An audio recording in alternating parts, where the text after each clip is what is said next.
저는 오늘 이번하고 다음 제 설교를 통해서 저희가 신앙의 가장 근본적인 왜 자꾸 이 요한복음을 떠나지 못하고 계속 요한복음에서 하나님의 말씀을 증거하는지 저 스스로도 저 자신에게 물어봅니다.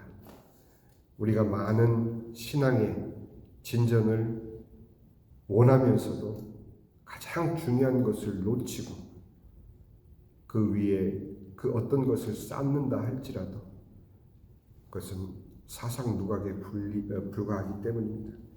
저를 포함한 많은 기독교인들이 분명히 이 세상에 존재하는데 이 세상에서 우리가 믿는 진리가 드러나고 있지는 않습니다. 그것이 이 가장 근본적인 믿음의 진리를 우리가 다시 돌아보면서 정말 하나님께서 우리에게 원하시는 것이 무엇인지 우리는 다시금 생각하기를 원합니다. 진정한 기독교인이라면 자신의 삶이 신앙과 떨어질 수 없는, 결코 신앙과 분리될 수 없이 평생을 살아가야 된다는 것을 우리 다 고백하고 있습니다. 단지 교회 생활을 말씀드리는 것이 아니라 한번 받아들인 예수 그리스도의 진리는 그렇게 평생을 우리와 함께 할 뿐만 아니라 이 세상을 떠나는 순간 우리는 그 진리가 사실임을 확인받게 됩니다. 지금까지 내가 믿어왔던 그 믿음이 사실이구나 하는 것을 확인받는 순간은 아이러니컬하게도 우리가 세상을 떠나는 순간이 될 것입니다. 그러니 진정한 믿음을 소유한 신자라면 죽음을 바라보는 그 태도는 분명히 달라야 함에도 불구하고 우리는 세상 사람들과 똑같은 생각 속에서 이 세상을 바라보기 때문에 세상의 생로병사에서 우리는 따로 구별되지 못하고 똑같이 울고 웃고 슬퍼하며 기뻐하며 그런 삶을 살아가고 있는 것은 아닌지요. 그렇게 죽음의 순간 확인된 진리는 바로 우리를 영원으로 인도합니다. 그러면 우리가 왜 다시 요한복음 3장에 돌아와서 믿음의 진리를 다시 한번 확인하고자 하는 이유가 뭐냐면 우리의 신앙생활은 분명히 분주했고 평생을 통해서 우리는 믿노라 하며 살아왔는데 만일 우리가 믿는 바 그 진리가 내가 눈을 감는 그 순간 사실이 아닌 것으로 드러나면 어찌할 것입니까? 그러니 우리가 어떻게 믿느냐가 중요한 것이 아니라 우리가 믿고 있는 바가 진정한 진리이냐 하는 믿음이 더 중요하다는 얘기입니다. 그렇게 수많은 기독교인들이 이 세상에 존재하는데 왜 진리는 드러나지 아니하고 저 사람 기독교인이래, 저 사람 예수 믿는 사람이래, 목사가 어떻게 그럴 수 있어, 권사가 어떻게 그럴 수 있어, 이런 말들에 의해서 우리는 굉장히 우리의 삶을 저울질하고 있는 것은 아닌지요.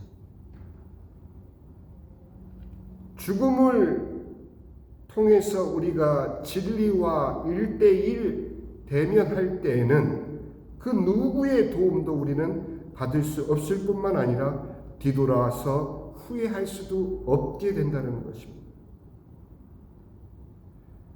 저는 어느 날 갑자기 화가 나는 것이 예수를 믿노라 하는데 왜 이렇게 내 마음에 쫓기는 듯한 이 마음은 도대체 무엇일까? 예수님을 믿는데 그 믿는 믿음 안에서 사는 우리에게는 당연히 오늘 우리가 찬송을 통해서 진정 주 날개 및 평안이 임해야 하는데 우리의 삶은 여전히 쫓기고 우리 마음 가운데는 왜 이렇게 두려움이 떠나지 않는 것일까? 그러면 돌아와야죠. 무엇에 내가 휘둘리고 있는지, 진정 나를 사랑하는 주님의 사랑이 내 실제적인 삶 가운데 이런 정도의 힘도 발휘하지 못하는 그런 진리라면 이거는 문제가 있지 않느냐.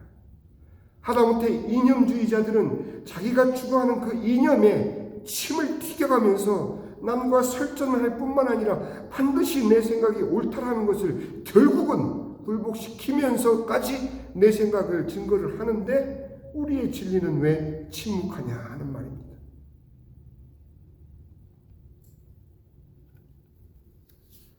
사도 요한은 요한복음 3장 20절에서 21절 빛으로 오는 자와 빛으로 오지 않는 자, 이렇게 간단하게 요한복음을 통해서 우리에게 큰 방향성을 얘기해 주고 있습니다. 정말 나는 빛에 속한 자인가? 빛으로 오기를 두려워하는 자인가? 내 안에 있는 믿음의 실체는 진정 무엇인가? 내가 믿노라 하면서 주님을 향하는 이 믿음이 진정 어떤 것인가? 물어야죠. 그것은 연륜으로 해결되는 문제가 아닙니다. 사도 바울은 고린도전서 15장 19절에 만일 그리스도 안에서 우리가 바라는 것이 다만 이 세상 삶뿐이면 모든 사람 가운데 우리가 가장 불쌍한 자니라. 제 얘기가 아니었어요. 성경이 우리에게 말씀하시는 것은 만일 그리스도 안에서 우리가 바라는 것이 단지 이 세상의 삶뿐이라면 우리는 이 세상에서 가장 불쌍한 자가 될 것이다. 우리가 바라는 것은 이 땅에서 우리가 겪는 어떤 문제의 해결사로 예수님을 믿는 것이 아니라는 얘기예요. 사도 요한은 요한복음을 통해서 분명하게 얘기하고 있는 것은 왜? 이 표적은 도구일 뿐이다. 그런데 우리는 그 표적을 기적이 되기를 원하고 있지 않습니까? 내 삶 가운데 저런 기적 한번 일어나면 우리는 신앙의 훈장을 갖는 사람이 되고 말아요.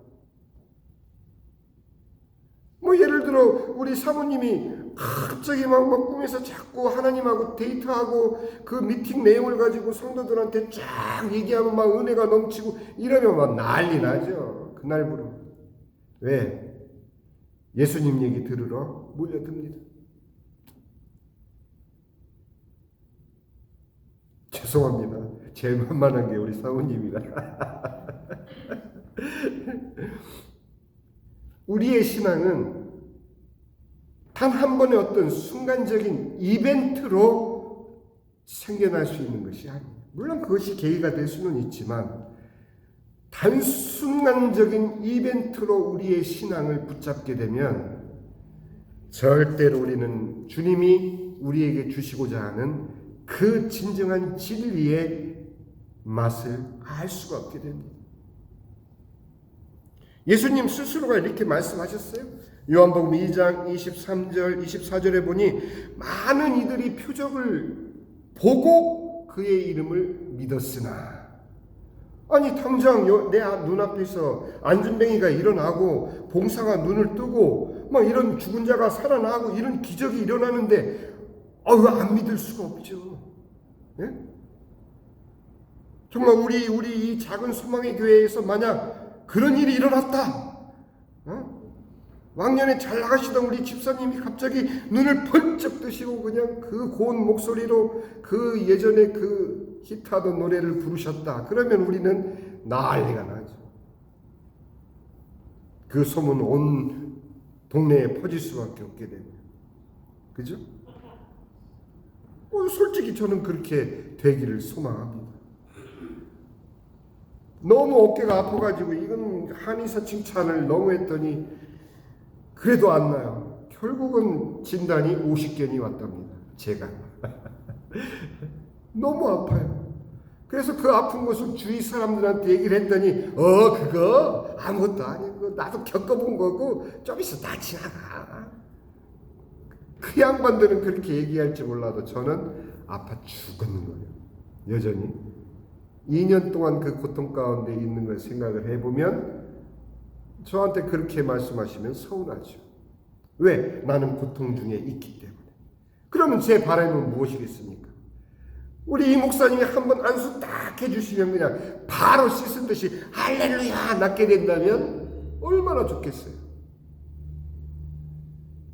혹시 우리의 믿음은 이렇듯 무언가 우리 삶에 부딪힌 문제를 해결받는 정도로만 우리 주님을 믿고 있는 것은 아닌지, 아니 그것을 바라는 그 자체를 믿음이라고 생각하고 있는 것은 아닌지.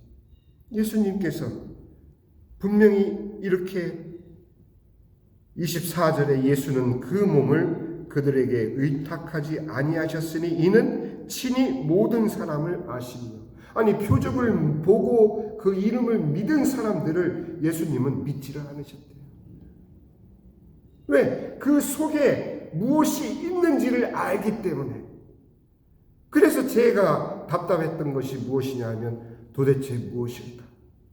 열심히 믿노라 하는 믿음 좋은 사람들의 삶을 돌아볼 때 진정 우리의 행동거지가 거룩하고 우리가 자선을 베풀고 누가 봐도 칭찬할 만한 그런 선행의 삶을 사는 것이 바로 기독교인의 삶인지, 아니면 진정 나의 부족한 모습에도 불구하고 내 안에 소유된 그 진리가 그 어느 누구도 빼앗아갈 수 없는 진정한 예수의 복음의 진리이기 때문에 내 부족함에도 불구하고 내가 믿음으로 당당히 세상을 살아가는 것이, 그것이 믿음인지 헷갈리는 것이.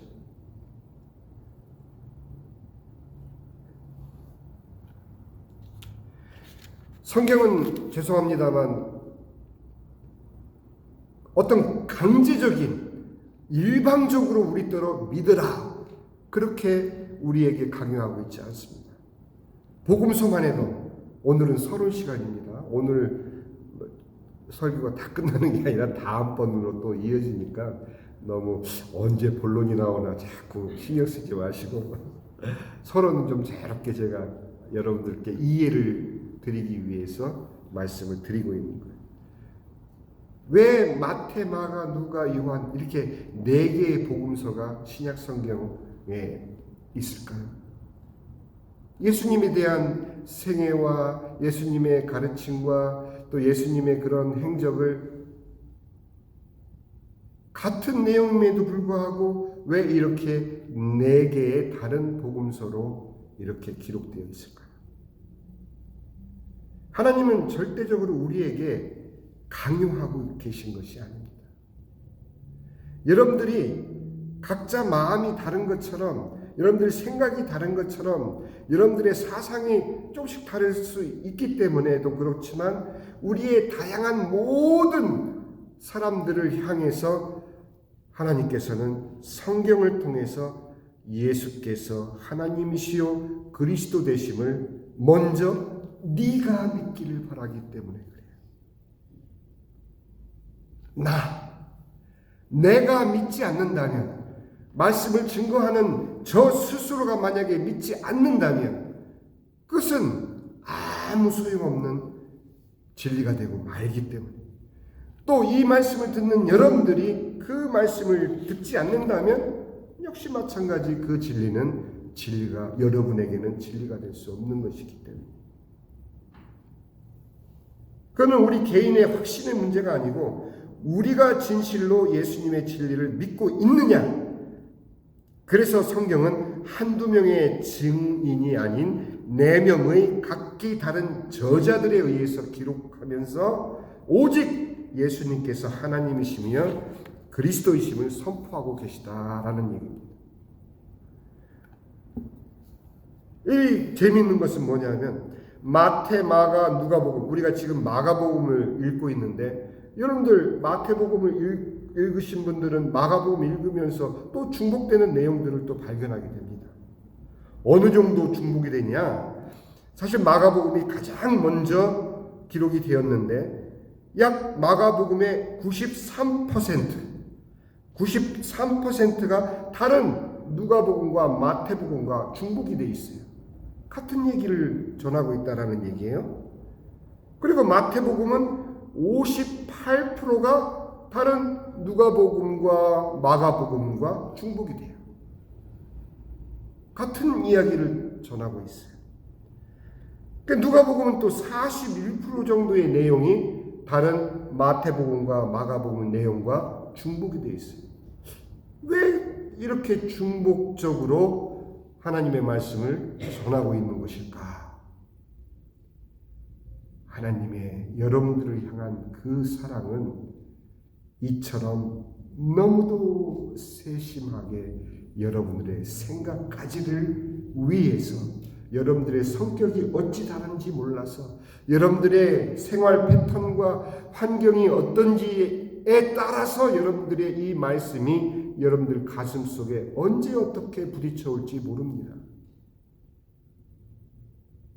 당시 마태는 그 강팍한 마음의 유대인들을 향해서 예수님을 증거하기 위해서 이 복음서를 썼어요.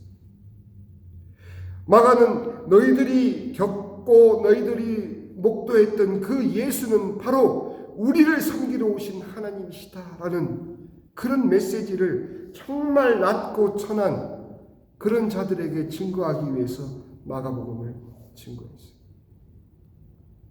누가는 모든 인류를 향해서 이 땅에 오신 예수님은 우리 곁을 떠나신 분이 아니라 인간으로 오셔서 우리를 구원하시고 다시 하나님 보좌에 앉아 계시니라 하고 모든 인류를 향해서 그렇게 증거하고 있는 거예요. 한 번의 메시지만으로도 부족하여 하나님께서는 거의 이 저인망식으로 그 어느 누구도 이 복음서의 그물에 걸리지 않으면 안 되게끔 이렇게 중복적으로 복음서를 우리에게 허락하셨다는 얘기예요. 그런데 유독 요한복음만큼은 다르다는 얘기예요. 왜 다르냐? 요한복음은 겨우 그 내용 중에 8%만이 다른 세 복음서와 내용이 중복됩니다. 그 이유는 다른 세 복음서는 예수님의 생애와 행적과 가르침을 거의 연대기적으로 순서적으로 그렇게 기록한 데 반해서 요한복음은 분명한 목적을 가지고 기록되었기 때문입니다. 그 목적은 다름 아닌 예수께서 하나님이심을 증거하기 위해서였습니다. 사도 요한은 20장, 요한복음 20장 30절, 31절에 우리가 이미 많이 들었죠. 이 책에 기록되지 않은 다른 표적도 많이 행하셨으나 이것을 기록함은 너희로 예수께서 하나님의 아들 그리스도이심을 믿게 하려 함이요 또 너희로 믿고 그 이름을 힘입어 생명을 얻게 하려 함이라. 분명히 요한복음에 나오는 이 표적은 이것을 증거하기 위한 도구로 요한이 7가지를 선택을 한 많은 기적 가운데 특별히 이 복음을 증거하기 위한 도구로 선택되었다라는 것을 분명히 말하고 있습니다. 여러분들 이제 마음 가운데 내 삶의 그 어떤 문제에 부딪힌 나를 기적적으로 예수님께서 응답해 주시고 고치시고 해결해 주신다면 할렐루야, 나는 이 증거를 가지고 변함없는 믿음으로 주님을 사랑하겠습니다 라는 그런 각오가 있으신다면 할렐루야. 그런데 다른 한쪽으로는 하나님, 진정 내 삶에 그 어떤 변화가, 그 어떤 해결이 없고 여전히 고통 가운데 내가 살아갈지언정 나는 이미 하나님의 자녀로서 나는 내가 산 것이 아니요 내 안에 그리스도께서 사신 것이라. 내가 이제 내 육체 가운데 사는 것은 나를 사랑하사 나를 위하여 자기 몸을 십자가에 버리신 예수님을 믿는 믿음 안에서 사는 것이니라 하고 살아가는, 표신하지 않는 그 믿음의 생활을 앞에 두고 여러분들더러 선택을 하라면 기적을 체험하고 방방 뛰는 신자가 되기를 원합니까? 여전히 고통 가운데 있지만 진정 내 안에 자리한 이 진리를 붙잡고 정말 그 진리가 확인되는 그 죽음의 순간까지 인내할 수 있는 신자가 되시렵니까? 제가 너무 극단적으로 여러분들에게 선택을 요구하는 것 같지만 그렇지 않습니다. 제가 살아보니요, 내 마음 가운데 바라는 것은, 주님께 기도하고 바라는 것은 너무도 지금 이 땅에서 나의 삶을 위한 소용을 위해서 기도하는 것이 대부분이더라 하는 얘기예요. 과연 몇 퍼센트가 진정 내 안에 자리한 예수의 진리로 인해서 내가 넉넉하고 내가 그 어떤 문제 앞에서도 내게 소유된 이 진리로 인해서 감사하며 당당하며 부끄럼 없이 주님께 나아갈 수 있느냐 하고 스스로에게 물어보면 너무도 적은 저의 믿음을 제가 보기 때문입니다. 그것을 누가 지적하고 욕하면 뭐 어쩔 수 없죠. 당해야죠. 그러나 내 마음 가운데서는 주님, 이럼에도 불구하고 우리 신자가 하나님의 자녀임을 아는 그 진리가 우리의 삶에 가장 중요한 원동력이 되게 해달라고 우리는 기도해야 한다는 것입니다. 자, 우리는 그동안 38년 된 베데스다 연못의 중풍병자와 실로암 연못에서 눈을 뜬 소경의 경우를 비교해 보았고, 사마리아 여인과 간음 현장에서 잡혀온 여인의 경우와 함께 우리가 살펴보았어요. 그 이유가 있어요. 그들은 모두 예수님에 의해서 치료되고 용서받고 그들의 문제를 해결받은 증인들이에요. 표적의 증인들. 그죠? 그런데 이제 우리가 이번과 다음에 살펴보고자 하는 니고데모는 그런 존재가 아니었습니다. 우리가 생각할 때 또 성경 공부하면서 배운 것은 니고데모 그러면은 우리는 대개 그의 신분에 초점을 맞추게 됩니다. 사도 요한은 그러나 그가 예수님을 밤에 찾아온 곳에 초점을 맞추고 있다는 것을 여러분들이 아시길 바랍니다. 우리는 그의 신분이 바리새인이요, 사내들인 멤버요, 뭐 이런 식으로 그가 굉장히 존경받고 유대인의 지도자요, 뭐 이런 그의 신분에 대해서 많이 초점을 주는데, 사도 요한은 그것 때문에 니고데모를 3장에 기록한 것이 아닙니다. 어느 누구에게도 꿀릴 거 없는 그의 인생은 아마 우리가 현실의 삶 속에서도 가장 되었으면 하는 그런 수준의 삶을 이미 니고데모는 살고 있었어요. 거룩하지요. 사내들인 멤버이죠. 또 바리새인 중에 바리새인으로서 그는 정말 유대인들로부터 존경받는 종교 지도자지요. 그렇게 그의 인생은 이미 성공한 사람이었죠. 근데 사도 요한은 거기에 초점을 맞추는 것이 아니라 그가 밤에 예수님을 찾아온 것에 초점을 맞추고 있어요. 왜 밤에 찾아올 수밖에 없었을까요? 주변 사람들의 눈을 의식해서다, 이렇게 생각할 수 있어요.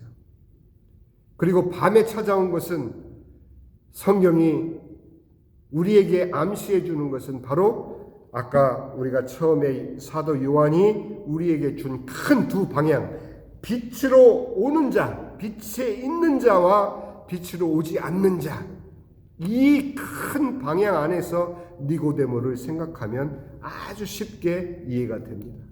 그가 밤에 찾아온 것은 주변의 이목 때문도 아니요, 사실은 현실적으로는 그 이유도 있었겠지만 그렇지가 않고 그는 아무리 그의 인생이 모든 사람에게 인정받는 훌륭한 삶을 이미 살아온 자일지라도 그는 밤에 속하여져 있는 존재라는 것을 사도 요한은 우리에게 보여주기 위해서입니다. 그러면 4장의 사마리아 여인은 정오에 예수님을 만났습니다. 그러면 그 여인은 빛에 속해져 있는 자일까요? 우리가 자꾸 하나님의 말씀을 읽을 때 이미 짜여진, 이미 어느 먼저 해석한 사람에 의해서 해석된 그 내용에 너무 휩쓸려가는 경우가 많아요. 사도 요한은 그가 밤에 찾아왔기 때문에 밤에 속한 자요, 사마리아 여인은 정오에 예수님을 만났기 때문에 빛에 속한 여인이었습니까? 아니에요.